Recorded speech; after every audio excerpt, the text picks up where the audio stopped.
Consécration de la nouvelle paroisse Saint-Théophile de Balachi, l'évêque de Bafoussam, Monseigneur Dieudonné Ouattio, a honoré de sa présence à la cérémonie. Dans son homélie, l'homme de Dieu invite les fidèles et le peuple de Dieu à célébrer la gloire de l'Éternel.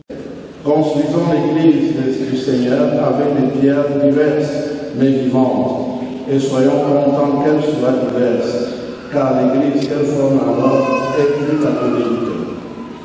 Chassons toute intolérance de notre vie, et pour cela, ne la nourrissons pas dans un coin de notre cœur.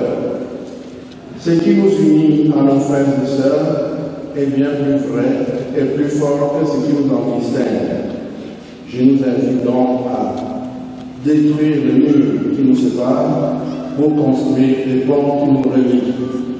Il est écrit, ce que l'Église fait en nous doit aussi l'être en nous. Le prélat utilise ce thème pour remercier le comité d'organisation conduit par l'honorable Manfo David. J'ai recommandé à l'Église déjà que nous tous, on soit des pierres vivantes, ce dont l'Église a besoin pour être témoin de l'amour du Christ sur terre.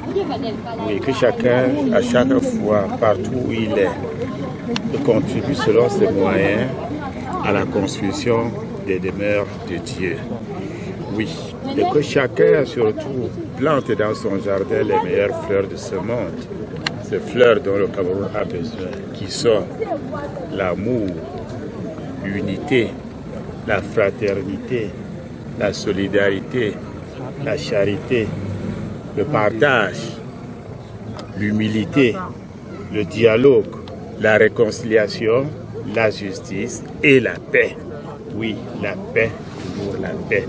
Cette paix à la quête de laquelle nous tous on est engagés. Cette paix sans laquelle rien de durable ne peut se faire, sans laquelle rien de grand ne peut se faire.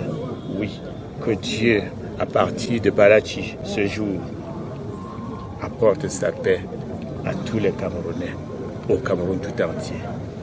Chrétien engagé et contributeur principal de cette bâtisse. Dans son sens de générosité, le député de la nation, en invitant chacun à mettre sa pierre à l'édifice, a improvisé une quête ponctuelle pour les travaux d'achèvement de la cathédrale de Bafoussam. Une collecte qui s'est élevée à plus de 8 millions de francs CFA. Témoin de paix et d'amour pour les fils et filles Balachi, sa dignité d'Inkamgou dans la jeunesse, par ailleurs président du comité d'organisation, a remercié la forte mobilisation avant de prier le Dieu de miséricorde à être toujours le guide. Très content que Dieu ait associé à son œuvre ce faible roseau que je suis.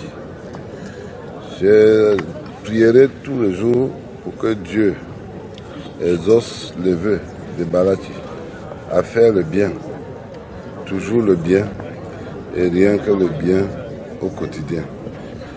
Je souhaite aussi que cette œuvre soit le lieu où se cultive chaque jour l'amour du prochain. À cette cérémonie, des autorités administratives, les préfets des Bamboutos et du Conquis, le représentant du ministre des Travaux publics Emmanuel Ganundju Messi, le maire de Bouddha, Ngoula Roger, et des évêques ont honoré par leur majestueuse présence. Ce don accompli pour la louange de Dieu. Mais je voudrais aussi rappeler qu'il est juste bon que les chrétiens se souviennent qu'ils sont la pierre vivante et que, en ayant une belle œuvre comme celle que nous avons qui a été consacrée aujourd'hui, qu'ils travaillent à être des témoins de Jésus-Christ au cœur de ce monde. En guise de reconnaissance des efforts fournis au quotidien pour l'accomplissement de l'œuvre de Dieu, Sa Majesté Nkenfa Tanga II, roi de Balachi, Sa Majesté Fossoufo Mangwa, honorable Manfo David et Ndinkamgou Jonas ont particulièrement reçu des distinctions de l'Église catholique.